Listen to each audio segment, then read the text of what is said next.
Shalom. Remembering St. John's Wood.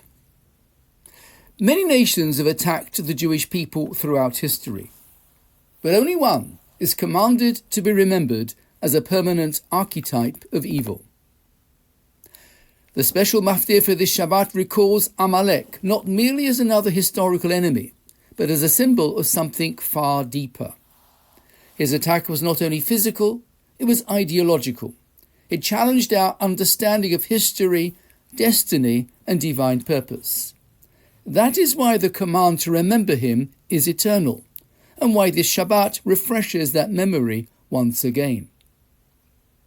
Amalek's attack is described using the Hebrew word karcha, which normally means encounter. Yet Rashi offers three distinct interpretations of that word that define the Amalekite worldview. Chance. First, karcha implies a random encounter.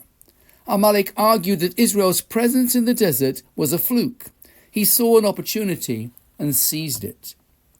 Impurity. Second, Rashi links karcha to keri, impurity. Amalek's aim was not just military conquest, but spiritual degradation. He sought to defile the sanctity of the Jewish people. Coldness. Third, Rashi links it to kar, cold. Citing the Midrash, he shares the parable of a fool who jumps into a scalding bath. Though he burns himself, he cools the water for others. Amalek cooled the world's awe of God, making it easier for others to follow suit. Rabbi Moshe Sternbuch Shlita, born in London in 1926 and recently honoured by the King and Queen on his 100th birthday, notes that these three explanations are deeply intertwined. Amalek's underlying aim is to assert that everything is random, mikreh. In his eyes, nothing has inherent meaning, nothing has direction, and history is just a series of accidents. Such a worldview both defiles and cools. It sullies a spiritual perspective and drains religious enthusiasm. If events are merely accidental, then covenant is an illusion, and destiny is a fantasy. To remember Amalek is to reject this randomness. It is to affirm that there is a blueprint. The hand of God is present, even when not immediately visible. This is the existential struggle of every generation. Who we are and where we stand in history and geography is not a coincidence. It is not mikreh. It is part of a divine plan.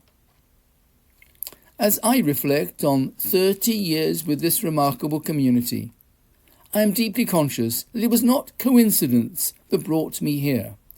God guided my path and yours to St. John's Wood Synagogue. It has been a privilege to serve here in so many ways. I've had the opportunity to share Torah, to share in your joys, and to share in your sorrows. None of it was mikreh. It has been a blessing. And as we remember Amalek this Shabbat, may we strengthen our awareness that our lives and our shared journeys are guided, purposeful, and never accidental. Shabbat Shalom. My family have encouraged me to continue writing a regular thought. If you would like to receive it, you are warmly invited to subscribe at dianebinstock.com.